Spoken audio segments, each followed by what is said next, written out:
बल्लू नाम का एक आदमी था जिसकी बहुत बड़ी मोमोज की दुकान थी। पूरे गांव में और कोई भी मोमोज की दुकान नहीं थी, इसीलिए गांव के सभी लोग बल्लू के पास ही मोमोज खाने जाते थे।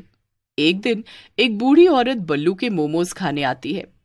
अब देखते हैं आगे की कहानी। बताओ बूढ़ी काकी, कौन से मोमोज खाओगी? चिकन मोमोज, वेज मोमोज या तंदूरी मोमोज? एक काम कर बल्लू, मुझे वेज मोमोज खिलाना तो, जरा देखूं तो कैसे मोमोज बनाता है तू। बड़े चर्चे सुने हैं मैंने तेरे। ऐसा क्या? वैसे काकी, तुम्हें पहले तो कभी यहाँ नहीं देखा। हाँ, मैं दूसरे गांव से यहाँ आई हूँ, मगर चिंता मत करो, अब तुम मुझे रोज यहीं देखोगे, वो भी अपनी आंखों के सामने। बल्लू बूढ़ी काकी की बात कुछ समझ नहीं पाता है और उन्हें उनके वेज मोमोज दे देता है। ये लो काकी, तुम्हारे मोमोज। वैसे मुझे तुम्हारी बात कुछ समझ नहीं आई। जल्दी से समझ जाओगे। वैसे ये मोमोज मुझे कुछ खास पसंद नहीं आए, और तो और ये महंगे भी बड़े हैं। खैर, ये लो पैसे। बल्लू को बूढ़ी काकी की बात कुछ समझ नहीं आती, मगर वो उनसे कुछ कहता इससे पहले बूढ़ी काकी वहां से चली जाती है। इसके बाद बल्लू भी अपने काम में लग जाता है। अगले दिन जब सुबह सुबह बल्लू वापस अपने मोमोज की दुकान लगाने आता है, तब तो वो हैरान रह जाता है। बल्लू की मोमोज की दुकान के ठीक सामने उन्हीं बूढ़ी काकी ने अपने मोमोज की दुकान खोल ली थी, और तो और वो बूढ़ी काकी बल्लू से आधे दामों पर मोमोज बेच रही थी। तभी गांव का एक आदमी बल्लू के पास आता है और उससे कहता है, अरे बल्लू भाई, ये सब क्या चल रहा है गांव में? आपके रहते दूसरी मोमोज की दुकान? मैं भी नहीं जानता भैया, ये बूढ़ी काकी तो कल मेरी दुकान पे मोमोज खाने आई थी और आज इसने खुद ही दुकान खोल ली। जो भी हो बल्लू भाई, मगर वो बहुत ही सस्ते मोमोज बेच रही है, सभी लोग उसी के पास जाएंगे अब से। अब तो लगता है तुमको अपनी दुकान बंद करनी पड़ेगी। वो आदमी भी ये बोलकर बूढ़ी काकी के सस्ते मोमोज चखने पहुंच जाता है। थोड़ी ही देर में बूढ़ी काकी की दुकान पर बहुत भीड़ इकट्ठा हो जाती है और सबको उनके सस्ते मोमोज बड़े अच्छे लगते हैं, जबकि उधर बल्लू की दुकान पर सन्नाटा छाया हुआ था। आखिर ये कैसे मुमकिन है? भला इतने सस्ते दामों में कोई मोमोज कैसे बेच सकता है? इसमें तो कितना नुकसान है। जरूर इसमें कुछ गड़बड़ है, मुझे पता लगाना ही होगा, वरना सच में मेरी दुकान बंद हो जाएगी। बल्लू सोच में पड़ जाता है। ऐसे ही कई दिन बीत जाते हैं और अब गांव के सभी लोग सिर्फ बूढ़ी काकी के सस्ते मोमोज खाने ही जाते थे। बल्लू की दुकान पर अब सबने आना बंद कर दिया था, क्योंकि सबको लगता था बल्लू महंगे मोमोज बेचकर लोगों को ठगता है। एक दिन बल्लू घर पर ही बैठा रहता है और दुकान लगाने नहीं जाता।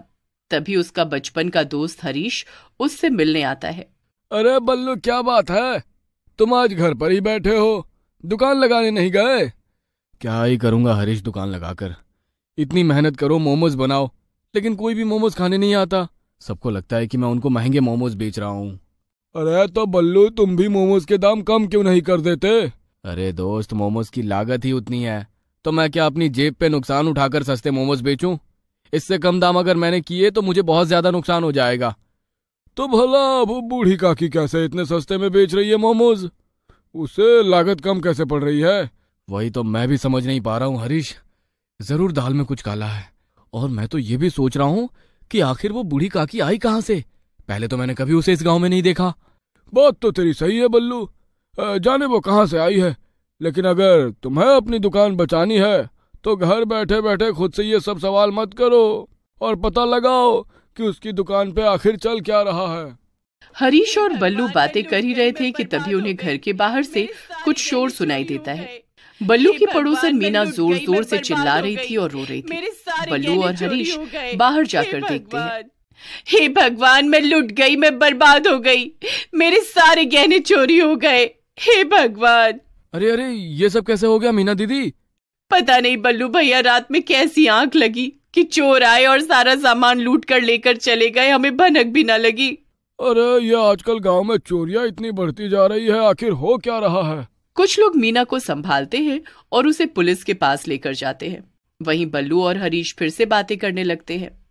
खैर बल्लू, तू चिंता मत कर, मैं शाम तक उस बूढ़ी काकी के पुराने गांव और घर के बारे में पता लगाता हूँ, फिर हम दोनों वहां चलकर पता कर लेंगे कि आखिर इस बूढ़ी काकी के पीछे का राज क्या है। और ठीक है हरीश। हरीश चला जाता है और बल्लू अपने घर में वापस चला जाता है। शाम को हरीश बल्लू से दोबारा मिलने आता है। क्या हुआ हरीश, कुछ पता चला क्या? बल्लू, बड़ी मुश्किल से मुझे वो बूढ़ी काकी के पुराने गांव का नाम पता चला है, और वो यहाँ से काफी दूर भी है। तो फिर देर किस बात की है, चलो चलते हैं। बल्लू और हरीश बूढ़ी काकी के गांव जाने के लिए निकल जाते हैं। वहां पहुंचने के बाद बल्लू को सबसे पहले एक औरत दिखती है जो कि गोलगप्पे बेच रही थी। चल हरीश, ये गोलगप्पे बेचने वाली बहन से पूछते हैं, शायद ये कुछ जानती हो। ठीक है। बल्लू और हरीश दोनों उस औरत के पास जाते हैं और उससे कहते हैं, दीदी, आपके गांव में क्या पहले कोई बूढ़ी काकी रहती थी?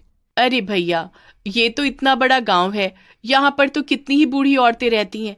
अब मुझे कैसे पता होगा तुम किसकी बात कर रहे हो? नहीं नहीं, असल में हमारे गांव में एक बूढ़ी काकी आई है, जिन्होंने हमारे गांव में आकर वहां पर मोमोज की दुकान खोल ली, और अब वो सस्ते दामों में मोमोज बेचती है। उसकी वजह से हमारे बल्लू भाई के मोमोज की दुकान ठप हो गई है। हे भगवान, कहीं तुम उस बूढ़ी औरत की बात तो नहीं कर रहे जिसके माथे पर एक बड़ा सा तिल है? हाँ, तिल तो था। तो क्या तुम उसे जानती हो? क्या वो तुम्हारी पड़ोसी थी? अरे वो इस गांव की नहीं है और पड़ोसी नहीं, वो तो एक भागी हुई मुजरिम है, चोर है वो, चोर। क्या मतलब? अरे जब वो इस गांव में आई तब उसने मेरे ही गोलगप्पे के ठेले के सामने अपनी गोलगप्पे की दुकान खोल ली। फिर वो सस्ते दामों पर लोगों को गोलगप्पे खिलाने लगी। हाँ, ठीक, यही तो मेरे साथ भी किया उसने। फिर क्या हुआ? उसकी दुकान पर जितने भी लोग आते थे वो उनमें से किसी न किसी एक को नशे वाले गोलगप्पे खिला देती थी, और रात में उस बूढ़ी काकी के 2 बेटे जाकर उसके घर में चोरी कर लेते थे। क्या? 2 बेटे? उसके 2 बेटे भी है? हाँ और क्या, वो तो एक दिन एक आदमी पर नशे की दवा काम नहीं की, क्योंकि उसे घर जाते ही उल्टी हो गई थी, तो उसके दोनों बेटे और वो बूढ़ी औरत पकड़े गए। लेकिन मौका मिलते ही वो यहाँ से भाग गए और अभी तक पुलिस उनकी तलाश कर रही है। तुम लोग तो बड़े ही खतरे में हो भैया। बल्लू, अब मुझे समझ में आया कि हमारे गांव में अचानक से चोरियां कैसे बढ़ गई। हाँ हरीश, सुबह ही मीना दीदी के घर पर भी चोरी हुई।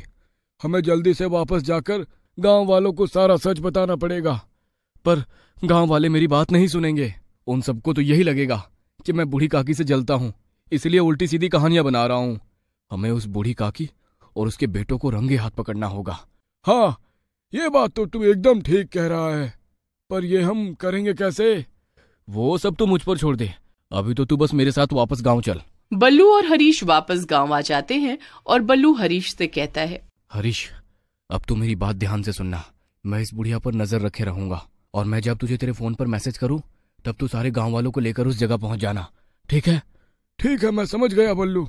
हरीश सभी गांव वालों को बताने चला जाता है और बल्लू बूढ़ी काकी पर नजर रखने लगता है। वाह वाह, आज भी मेरे सारे मोमोज बिक गए। अब दुकान बंद कर देती हूँ और घर चलती हूँ।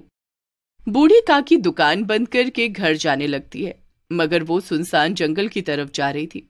बल्लू भी उनका पीछा करने लगता है। जंगल तक पहुंचकर बूढ़ी काकी अपने दोनों बेटों से मिलती है और उससे कहती है, मेरे होनहार बेटों, आज मैंने उस महेश की बीवी को नशीले मोमोज खिलाए हैं। वो बता रही थी कि उसके घर पर आज कोई है भी नहीं, उसका पति बाहर गया है। तो तुम दोनों जाओ और जाकर उसके घर से सारे गहने जेवर चुरा लाओ। मैं तुम्हारा यहीं इंतजार करूंगी। पर माँ, यहाँ क्यों?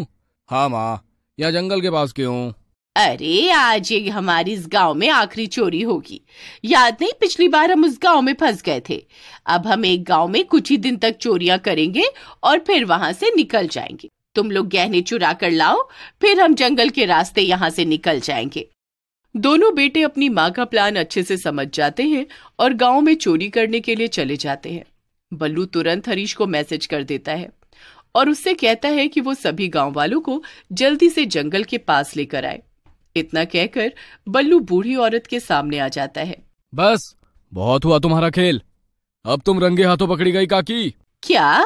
तू यहाँ क्या कर रहा है? बल्लू को देखकर बूढ़ी काकी भागने की कोशिश करने लगती है, मगर बल्लू उसे पकड़कर एक जगह बांध देता है। थोड़ी देर में सभी गांव वाले भी हरीश के साथ वहां पहुंच जाते हैं। अरे बल्लू, यह सब क्या चल रहा है? तुमने हम सबको यहाँ क्यों बुलवाया? और तुमने ये सस्ते मोमोज बेचने वाली बूढ़ी काकी को ऐसे बांध के क्यों रखा हुआ है? जरा सब्र करिए आप सब, अभी सारा सच सामने आ जाएगा। तभी बूढ़ी काकी के दोनों बेटे खुशी खुशी वहां पहुंच जाते हैं। मामा, देखो, हम मनीष की बीवी के घर से गहने चुरा कर ले आए। अरे चुप कर बेवकूफ, देख वहाँ सभी गांव वाले हैं। दोनों बेटे वहां से भागने की कोशिश करने लगते हैं, मगर बल्लू दोनों को पकड़ लेता है। अरे अरे, तुम दोनों भाग कहाँ रहे हो? जरा सभी गांव वालों को सच तो बताना, वरना अच्छा नहीं होगा। दोनों बेटे गांव वालों को चोरी और मोमोज का सारा सच बता देते हैं, जिससे गांव वालों की आंखें खुल जाती हैं। अरे नहीं, हमसे तो बड़ी भूल हो गई बल्लू भैया। हमें भी सोचना चाहिए था कि ये बुढ़िया हमें इतने सस्ते में मोमोज क्यों खिला रही है। ये तो हमें बर्बाद कर देती। हाँ, ये तो हमें कंगाल करके भागने के इरादे से आई थी। तुमने हम सबको बचा लिया बल्लू भैया, तुम्हारा बहुत बहुत धन्यवाद। हाँ हाँ ठीक है, अब चलो इन लोगों को पुलिस के हवाले करो, वरना ये ना जाने और किस किस को बेवकूफ बनाएंगे। वो सब मिलकर बूढ़ी काकी और उसके बेटों को पुलिस के हवाले कर देते हैं और बल्लू की मोमोज की दुकान एक बार फिर से अच्छे से चलने लगती है। इतना ही नहीं, अब तो बल्लू की पूरे गांव में वाहवाही भी हो जाती है।